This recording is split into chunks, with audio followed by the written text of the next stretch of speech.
Welcome to Inspiration and Transformation from the Banks of the Ganga with Sadhvi Bhagawati Saraswati, an American sannyasi living at the Parmarth Niketan Ashram in Rishikesh, India. Sadhvi is president of the Divine Shakti Foundation, a charitable organization bringing education, vocational training, upliftment, and empowerment programs to women and children. Sadhvi is also Secretary General of the Global Interfaith Wash Alliance and Director of the world-famous International Yoga Festival. Join the musings of an American sannyasi as Sadhvi shares the wisdom and teachings of her guru, His Holiness Pujya Swami Chidanand Saraswatiji. Welcome everyone to Inspiration and Transformation from the holy banks of the sacred Ganga River in the land of Rishikesh, India. Should we give money to beggars? It might do wonders for my karma, but could it negatively impact theirs? So this is one of the great justifications, rationalizations. We say, well, I'm not going to give money to the poor because clearly they must be poor for a reason. And so why would I want to interfere with what's the divine plan? No. And here's the thing about karma, divine plan, destiny. We're all interwoven. There are times in Satsang where I've shared different stories from the scriptures of the way that different karmic threads interweave together. Whether it's Shravan Kumar and King Dasharath and Bhagwan Ram, like three individual lives, but how they weave together. Whether it's so many different stories that I won't go into now, but we've spoken about these in the past a lot.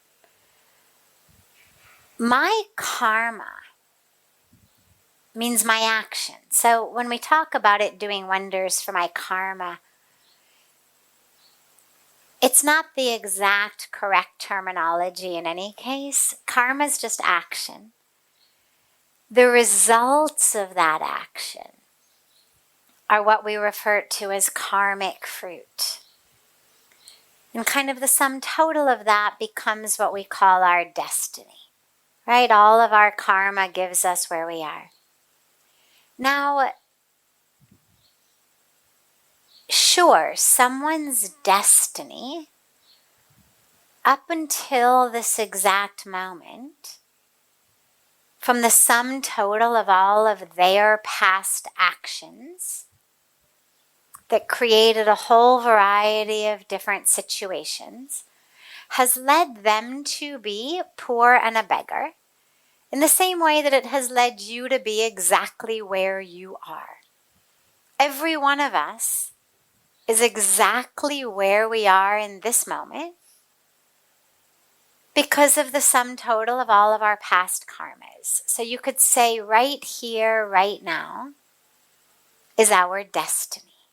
But somebody to be poor and hungry and homeless in front of you has now brought in a whole new element to it. Now the universe has put them into your karmic journey. Now it's no longer their own journey on some other part of the world, which of course, on the deepest level, is connected to us anyway.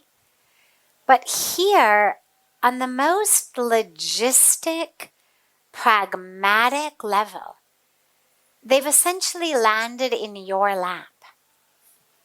You're walking down the street, and someone says to you, please give me money. That's very different from someone being poor, seemingly disconnected to you. Okay? So now we've got their destiny interweaving with your destiny. And now the question is, what happens when someone says to us, when we're walking down the street or driving in our car, and we see someone who's poor, someone who's homeless, someone who's hungry? What happens inside of us? Well, if we're not jaded, and if we're not trying to convince ourselves that the spiritual way to be is disconnected and cut off and indifferent, our hearts bleed. Something inside of us happens when we see a starving, hungry, poor, homeless person. And if nothing inside of you happens, examine your life, because you've cut yourself off from your heart in some very tragic way. And chances are that's going to impact you in a lot of other places. If you can walk by a hungry person, a homeless person, and not have your heart break, it may be a good time to take a little bit of a break from the busyness and hecticness of your life and reconnect with your heart. Because it means that in your busyness, in your distraction, or in the achievement of whatever you've decided your life goals are, that you've actually disconnected yourself from life at the core that weaves through all of us, that river of life, that spirit that runs through all of us. So our hearts break. And that's exactly how it should be. That's how you know you're still human.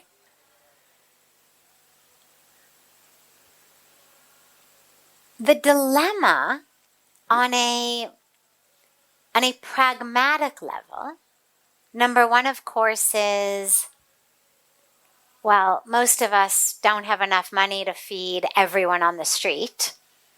And so then you're in sort of this bind of, well, who do I feed? How do I do it? And you know, I take inspiration from children in this, because children have got a very, very beautiful way of not being cut off, not being disconnected, not having their hearts closed. And when children walk down the street, what do? They give everything they have to the homeless people, right? Somebody talks to a child, especially if they're not used to it. I remember when I was young and we used to go from Los Angeles to New York for Thanksgiving holiday to visit my grandparents. Now in LA, and those times, was 40 years ago, the homeless population was segregated from the non-homeless population much more than it was in New York. Now, homelessness in LA has gotten horrible and it's everywhere.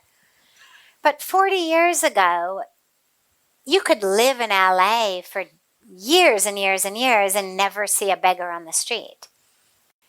We then would go to New York for Thanksgiving, and the streets were full of them.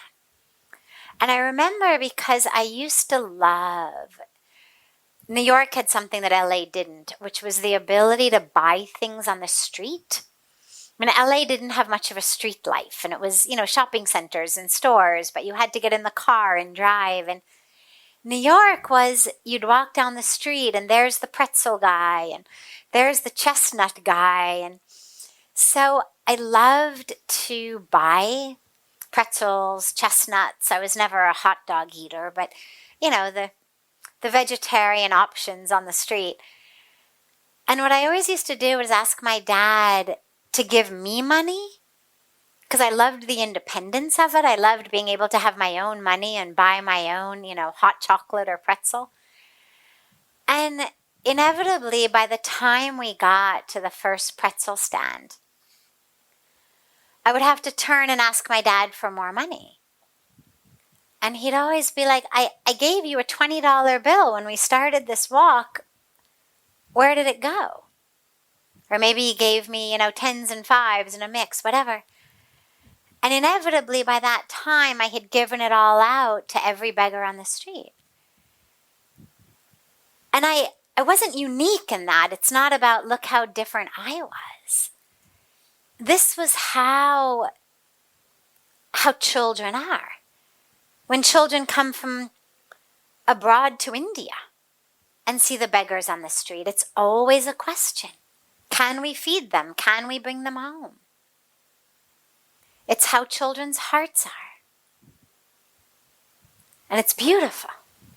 And so I always take a lesson from that, which is give with an open heart. Give with the faith that kids have. Like, I knew I could give out every dollar in my hands, and then I would turn around and there would always be enough money for a pretzel. That I didn't have to hold on to anything in order to make sure I got my pretzel. And it's just such a beautiful way to have faith, that as we are confronted in our life with those in need, to be able to give without worrying about, well, oh my God, what about me? And just that awareness that in giving, so I will receive. That I'm just a trustee. I mean, nothing is mine anyway. It's just been given to me to do something good with. But on a logistic and pragmatic level, the dilemma becomes none of us has enough money to give to everyone or to give enough to everyone.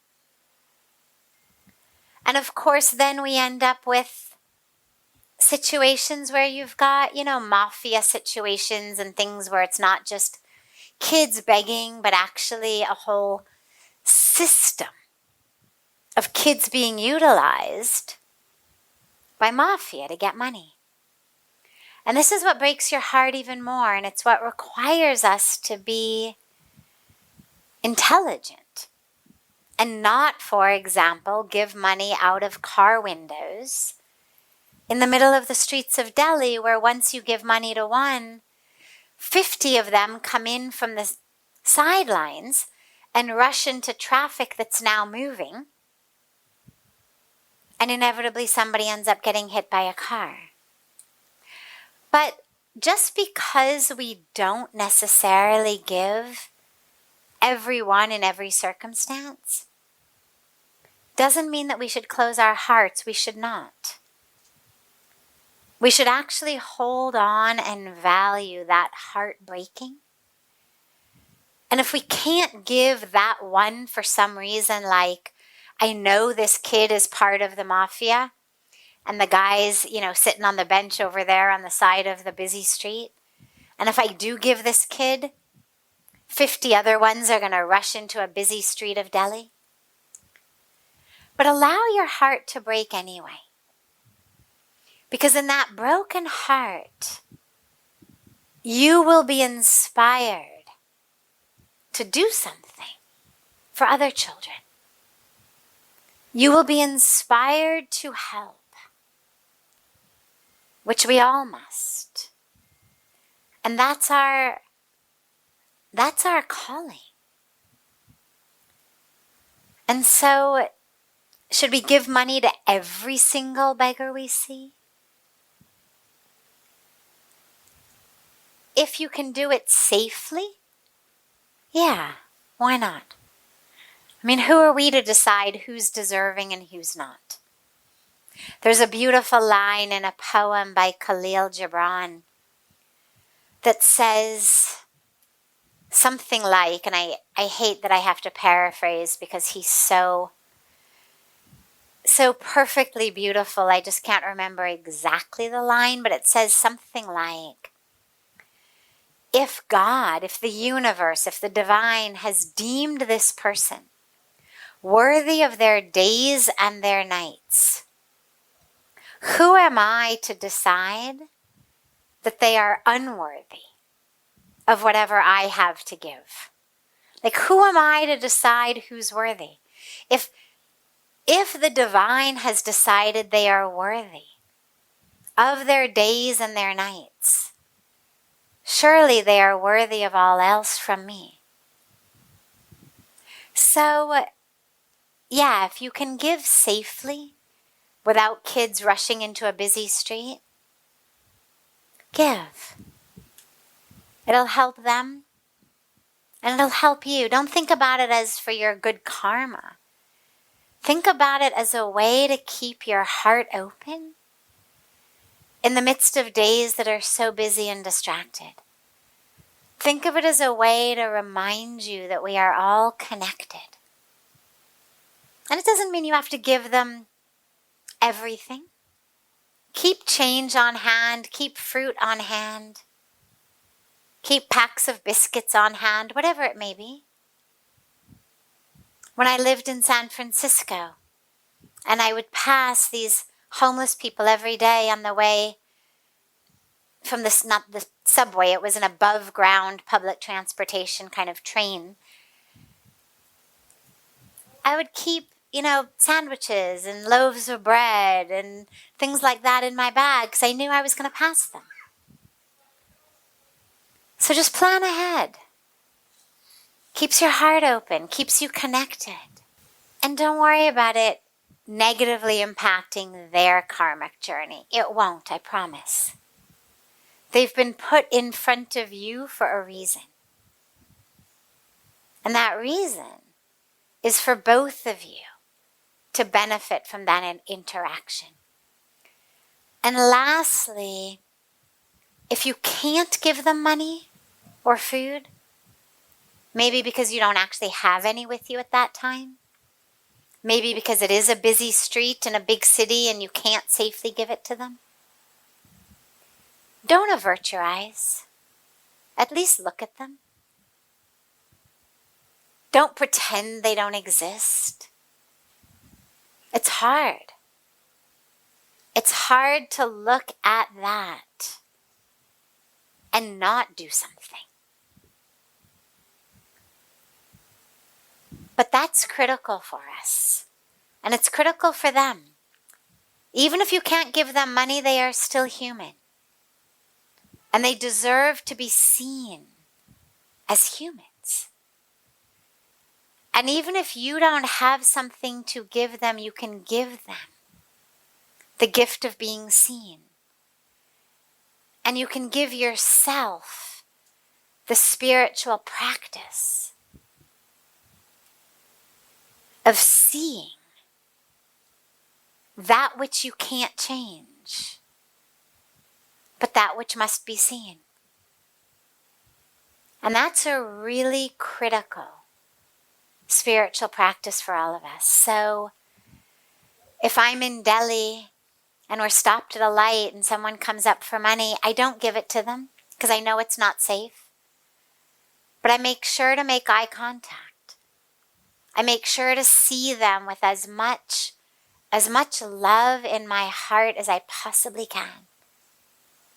And not to avert my eyes. Not to pretend I don't see them. Not to tell the driver to move ahead a little bit. Because then we suffer and we lose. because we disconnect ourselves from life.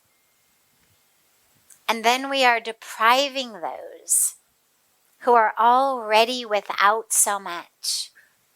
We're depriving them of their very humanity, of their ability to be seen. So at least give them that. You're listening to OTR-FM, part of the IOM radio network.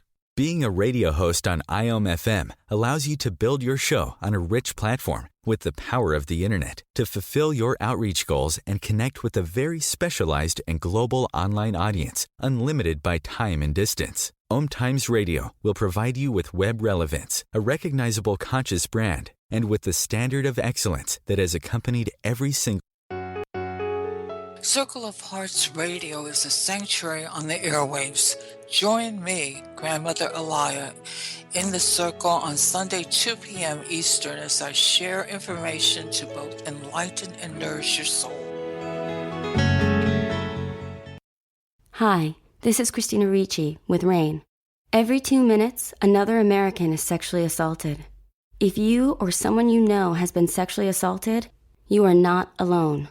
Help is just a call or click away through the National Sexual Assault Hotline.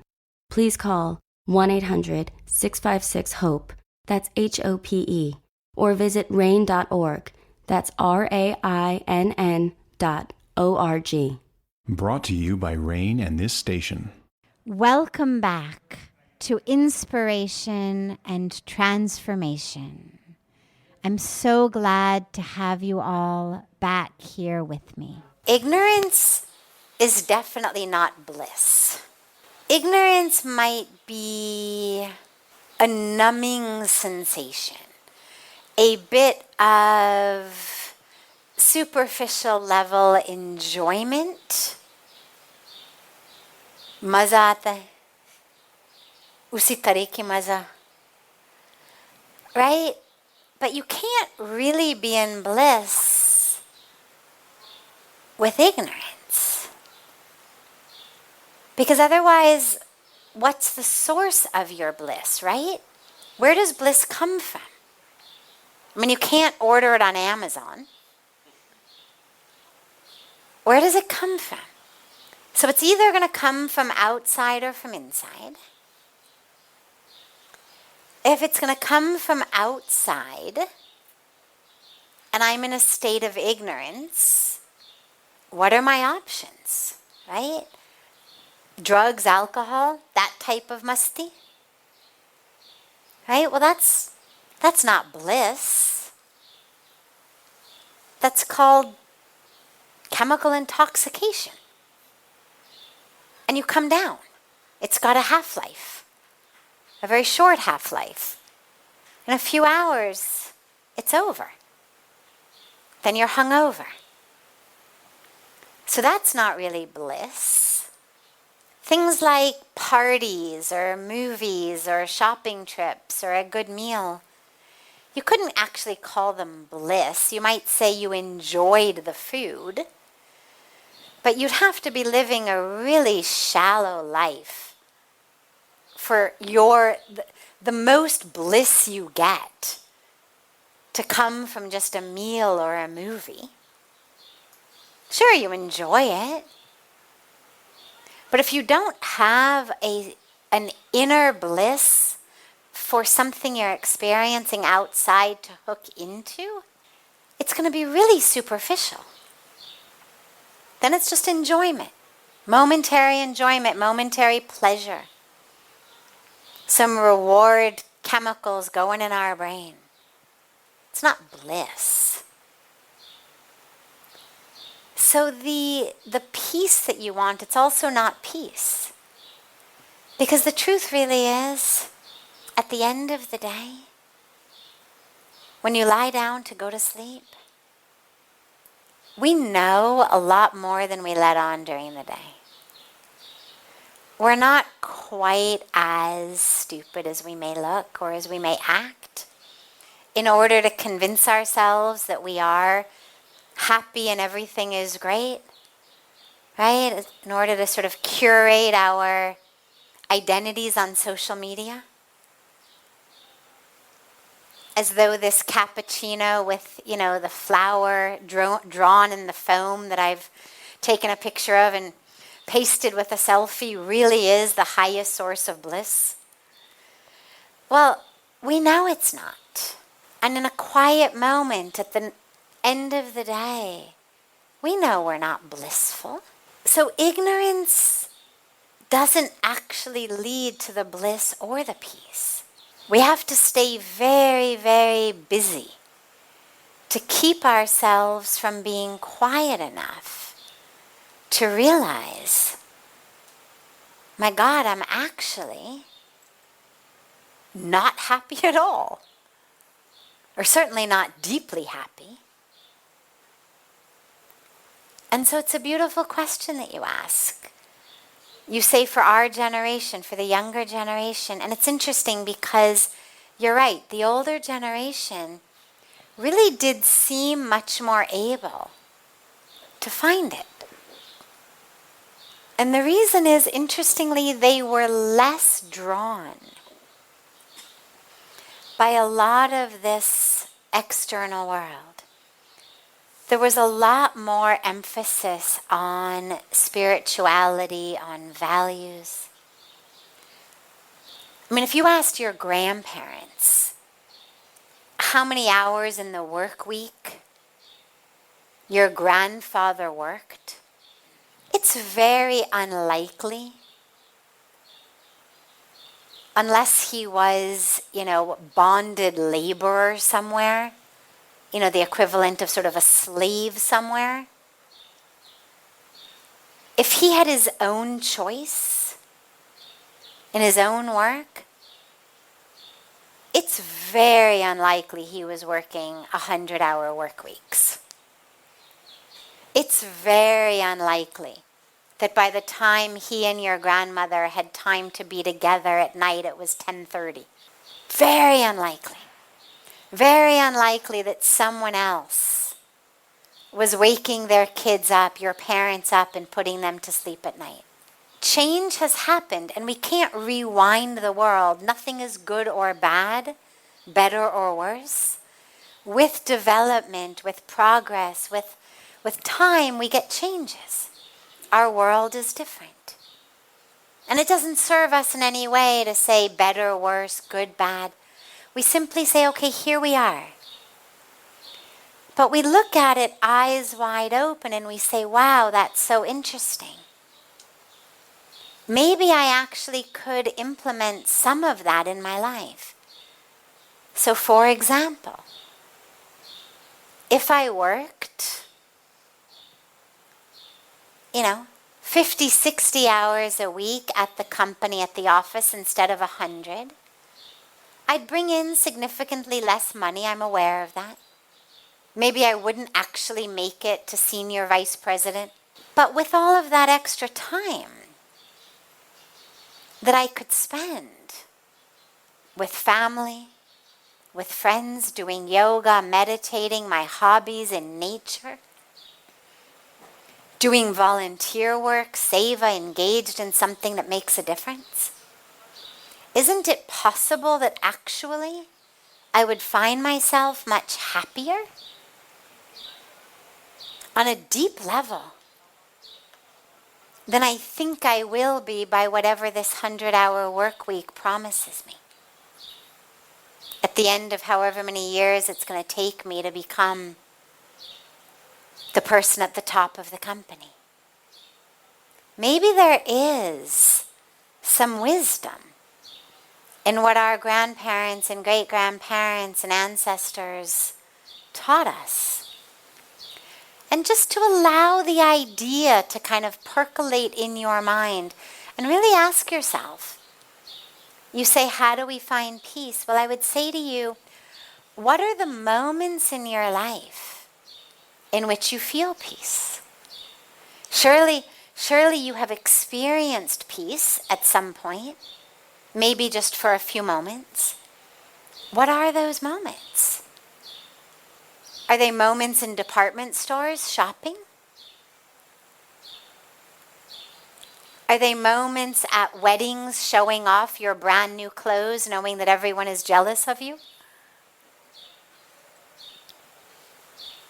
Or are they moments of something much deeper, something much richer? Ask yourself, the moments in your life that you have felt bliss, what were you doing? Where were you?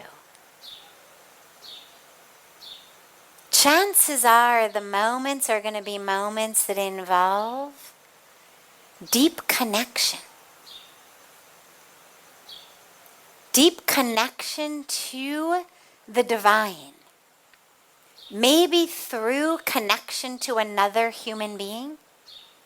Maybe through watching a sunset over the ocean. Maybe through lying on your back and looking at the stars in the night sky. Maybe through helping people, serving, allowing yourself to be used as an instrument in God's hands. Maybe singing kirtan with Puja Swamiji and the Ganga Arti. But ask yourself, these are questions that, yes, I can guide you, of course, but you actually know the answer. The real key is allowing ourselves to disengage from the machinery of a system that says, oh, you want happiness? You need this much money, this title, this much power, this many followers on social media, this type of house, this type of car, this type of popularity. Just allowing yourself to be disengaged, and you can do it really through a process of Gyan Yoga. Really ask yourself, okay, yeah, it's nice to get a raise, it's nice to make money, but internally just do kind of an inner check-in. How does that feel compared with the joy that you get in doing something different? Ask yourself. And the beautiful thing is you're very young. And so you've really got this opportunity to make a decision. And I'm not saying quit your jobs and, go live in caves in the jungle. But you've got an opportunity to decide, what is your work week going to look like? What is your version of success? How much do you really need?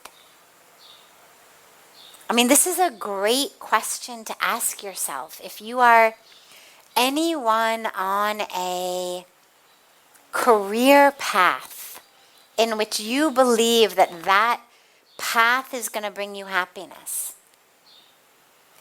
have a check-in. Choose a few times a year, maybe a birthday, maybe the new year, maybe a holiday, but choose 3 or 4 moments a year. And just simply ask yourself, is it enough yet? Is it enough yet? Because every year, presumably, you're going to have more than you had the year before. So just keep asking yourself, is it enough? And yeah, you shake your head, no, it's never enough. It's never enough. And at some point you realize that is so interesting. It's like, I don't know if you've ever tried to quench deep thirst with, some kind of a sugary drink, a Coca-Cola or something. And despite what every single advertisement will tell you, it doesn't actually quench your thirst. Makes you more thirsty. The body is craving water, And when you throw sugar into it, it actually needs more water. When you're really hungry, and instead of having a proper meal, you have a bag of chips or cookies. Like you decided, forget it, I don't have time to make a proper meal, I'll just eat a bag of potato chips. Well, your stomach is full, but you're not satiated. You don't actually feel like, wonderful. Now I'm great. You feel like, oh God, what did I do? You do that enough times and eventually you realize, potato chips are not the answer to when I'm really hungry. It's not actually giving me what my body is wanting. So don't rely on me. Ask yourself, how much is enough? And no one can answer it for you, but you can. And I think what you'll find is some direction there then about what your days will look like, what your weeks will look like, what your years will look like. Once you realize what it is that brings you bliss and peace, well, you go after it. And it's a beautiful time as you start your married life together. Spend some time, sit on the banks of Ganga together. Just, quiet in meditation, just the two of you, and really have these sorts of conversations. How much do we need? What are our priorities? Where is our joy going to come from? What are we looking at? And lastly, I would say, look at what you've seen. Because we've all got not only parents, but we've got our parents' friends. We've got the parents of our friends. There's a lot of people in the generation above us for us to look at and say, who is where I would like to end up? Who's got something that really feels to me like, yeah, that's what life's about? Not who's the one that just everybody thinks, well, buddy-odd me, hey. But really, who's got something that when you're with them, you feel like, yeah, this person, really. And then see how you can mold your life, or ask that person for some thoughts. That's where mentors come from. We look at people who have something that we think, I would like to have that in my life. How'd you get it? And you learn. This is OTR-FM, part of the IOM radio network.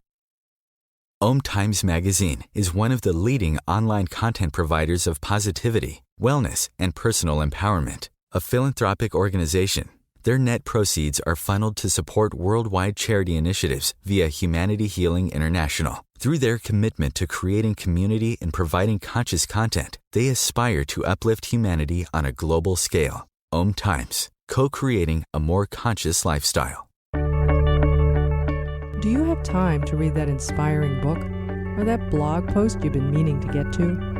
In your busy world, how do you improve yourself and keep your life going? I'm Lisa Kay, and my Between Heaven and Earth radio show can transform your life just by listening. Be uplifted with inspiring topics, positive stories, and ideas that really work. Between Heaven and Earth Radio is conscious living for your soul, every Wednesday at 4 p.m. Eastern Time.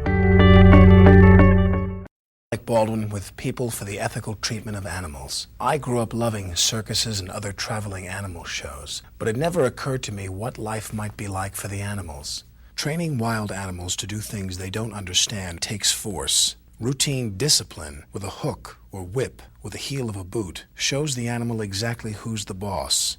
Don't patronize animal acts. Please contact People for the Ethical Treatment of Animals. 757-622-PETA. Welcome back. This is Sadhvi Bhagawati Saraswati with inspiration and transformation. How can we stay in the present moment all the time? It's a wonderful question because what we know is the source of everything we want can only be obtained when we are in the present. We want to be happy, but you can only be happy right now. You cannot be happy tomorrow or yesterday. Your only opportunity for happiness is in this moment. You cannot be in peace yesterday or tomorrow. You can only be in peace in this moment. Now, if you are happy and in peace in this moment, chances are you'll carry that into the next moment, and the next moment, and the next moment. But if you're sitting right here, worrying about tomorrow, or daydreaming about yesterday, you have all sorts of feelings. Maybe you have nice memories, maybe you have some memories that are not so nice, maybe you have hope, maybe you have dreams, maybe you have anxiety. I mean, there's a lot of different feeling states that we have when we think about the future. But happiness, even if I think, oh, when I get this thing, then I will be happy, that's an idea. That's not actually happiness. There's no happiness happening inside of me when I think, oh, when I get that car, then I'll be happy. That's just a concept. It's a thought. That's all it is. An idea. Maybe it'll happen, maybe it won't. Maybe I'll get the car. Maybe getting the car will make me happy. Maybe getting the car won't make me happy. Maybe I'll be happy for one day and then frustrated every day after that. But there's nothing for sure. Maybe I won't even get the car.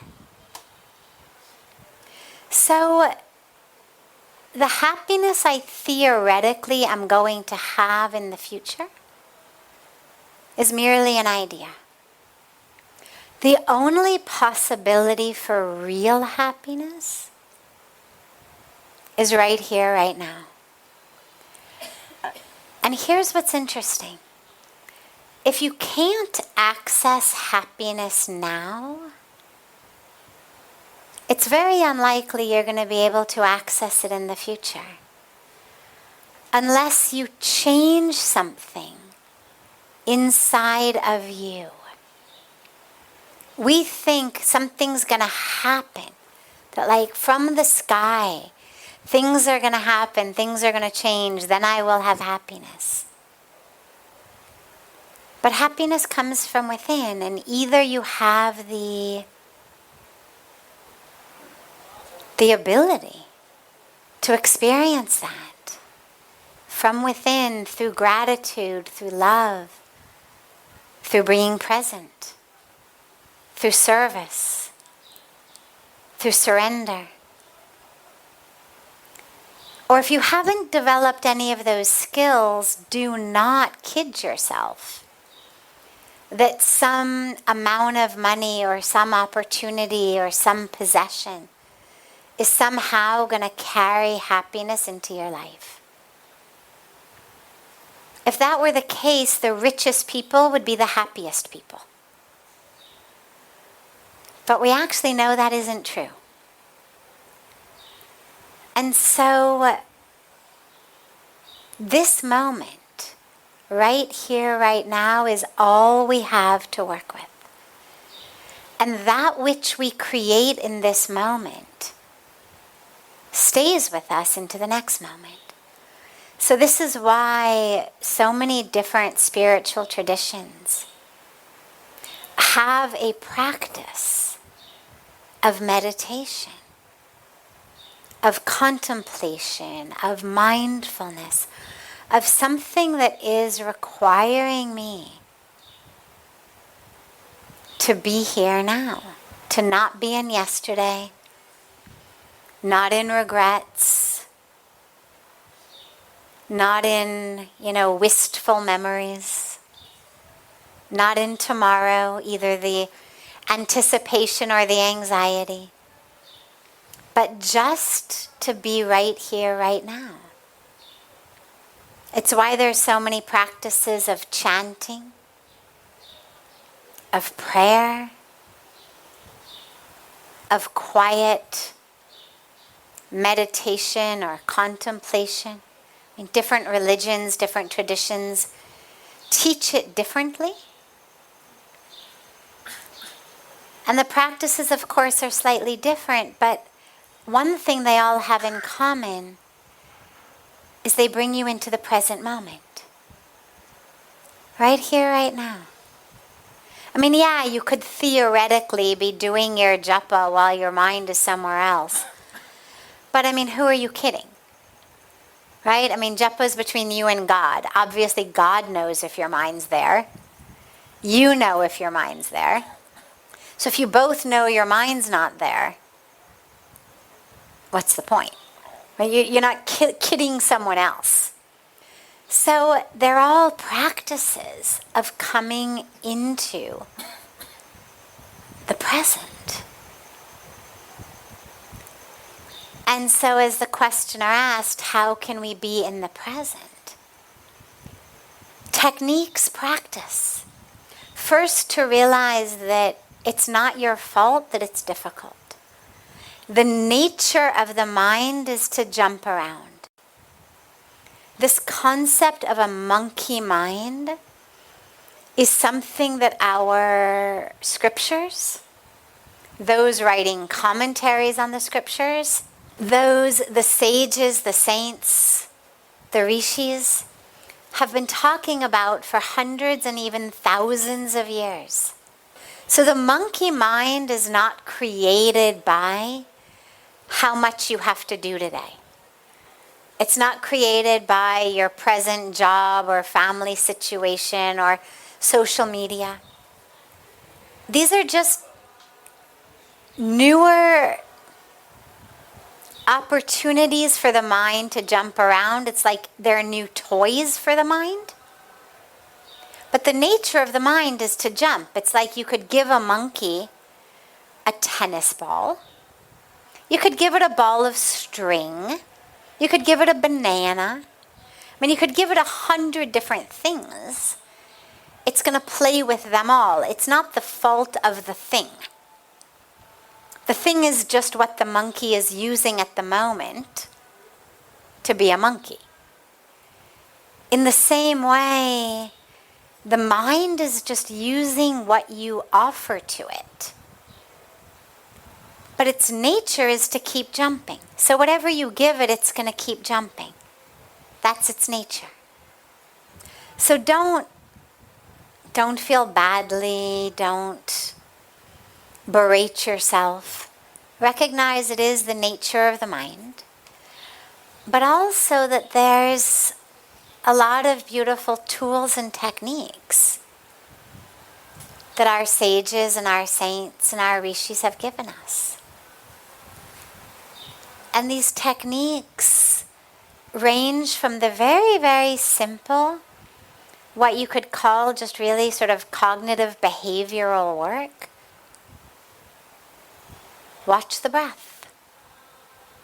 Okay, even if you pull it out of religion, pull it out of spirituality, pull it out of devotion, just a behavioral practice. Watch the breath.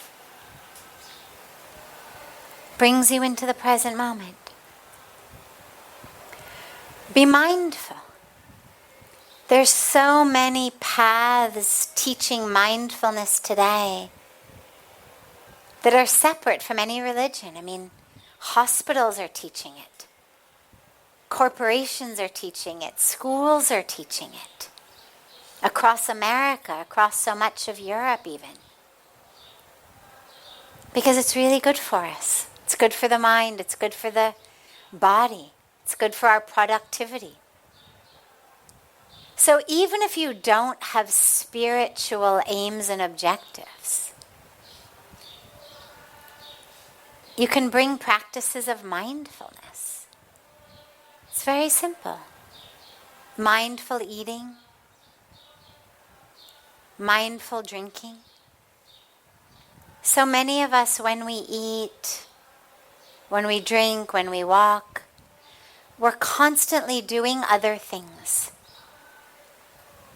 Whether we're actively on our phones or chatting with someone or watching TV, or whether our minds are just thinking about other things. When I get where I'm going, here's all the conversations I'm going to have, right? Walking to a meeting. Well, we're practicing all the conversations in our mind before we get there. But instead, can you just allow yourself to actually feel your feet as they touch the ground? Can you actually feel the water, the food going down into you? Can you just be aware of it? Be aware of the breath. Be aware of every step. Can you brush your teeth mindfully? I mean, really, everything we do is an opportunity to just be mindful. Right? When you brush your teeth, what are you thinking about? Well, many of us are planning the day, right? Maybe we didn't get enough sleep the night before. Maybe we overslept, we didn't make it to the gym. Whatever it is. But our minds are already going. Instead, mindfully brush your teeth. Mindfully walk. Whatever you do, bring mindfulness into it. And what that'll do is it'll bring you into the present moment. And obviously, if you can bring a spiritual component to it, it's going to be only that hundreds of times more powerful, more rich. Because then not only are you here now, but you're here now in love.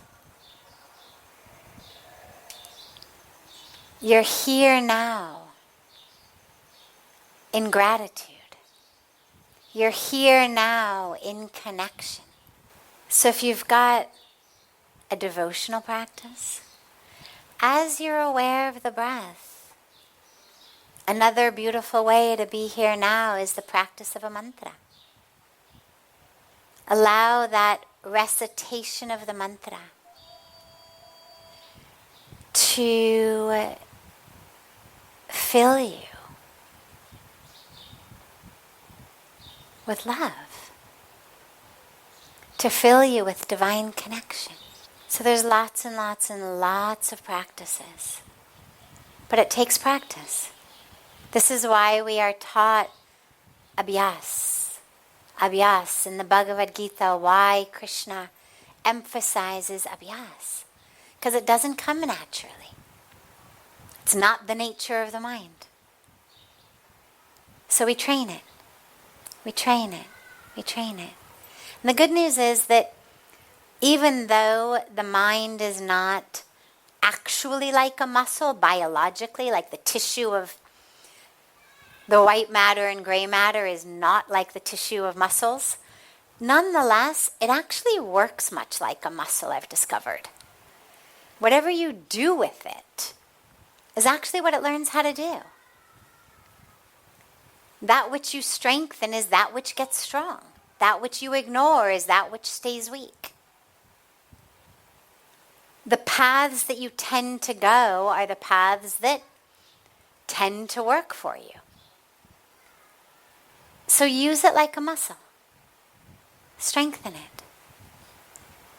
And it'll bring you, at the bare minimum, it'll bring you peace. At the bare minimum, it'll bring you an experience of joy. Because believe it or not, this moment is actually really beautiful. Doesn't mean you're not in the midst of all kinds of turmoil and things going on, but if you can isolate just the moment, not the story, not everything that led up to the moment, not everything that you've got to deal with after the moment, but just this moment, just this breath, it's actually really beautiful. So at the bare minimum, you get peace and an experience of joy. And if you bring spirituality into it, well, then the doors of everything open. And the practices are simple. Not easy, but simple. This brings to a close this hour of inspiration and transformation. Thank you so much for joining me. I'm so glad to be together with you all each week. And I look forward to being together again next Thursday, same time, on OMTimes Radio.